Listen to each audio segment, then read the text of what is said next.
टाटा समूह के पूर्व चेयरमैन और देश के जाने माने उद्योगपति रतन टाटा ने बीती रात 86 वर्ष की आयु में इस दुनिया को अलविदा कह दिया। रतन टाटा का जन्म 28 दिसंबर 1937 को नोबल टाटा और सोनू टाटा के घर हुआ था। उनका एक भाई जिमी और एक सौतेला भाई नोएल टाटा है। जब रतन टाटा 10 साल के थे तब उनके माता पिता अलग हो गए। दोनों भाइयों का पालन पोषण उनकी दादी नवाजबाई टाटा ने किया।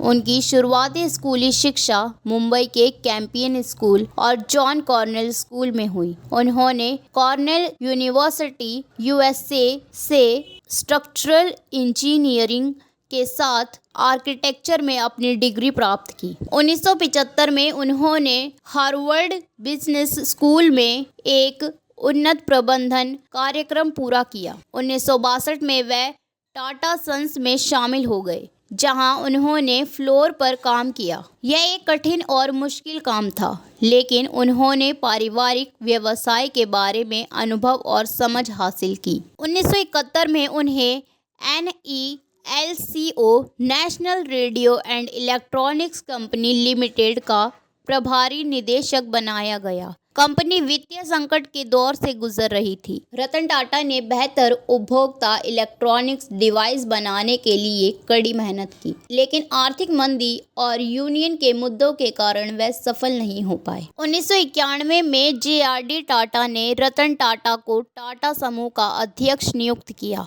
जिम्मेदारियों को संभालने की उनकी क्षमता को लेकर चिंता के बीच अन्य अधिकारियों की ओर से आपत्तियां थी। टाटा समूह के शीर्ष पर आने के बाद रतन टाटा ने संगठन की समग्र स्थिति में सफलतापूर्वक सुधार किया। उन्होंने प्रभाग के प्रबंधन और दृष्टिकोण को संशोधित किया और लाभांश बढ़ाने में भी कामयाब रहे। इस अवधि के दौरान वे व्यापार और उद्योग पर प्रधानमंत्री की परिषद का सदस्य भी थे। वे एशिया प्रशांत नीति के लिए R&D के सलाहकार बोर्ड में थे। टाटा समूह के चेयरमैन के रूप में उन्होंने कंपनी को ऐसी ऊंचाइयों पर पहुंचाया कि इसे अंतर्राष्ट्रीय स्तर पर प्रतिष्ठित मान्यता मिली।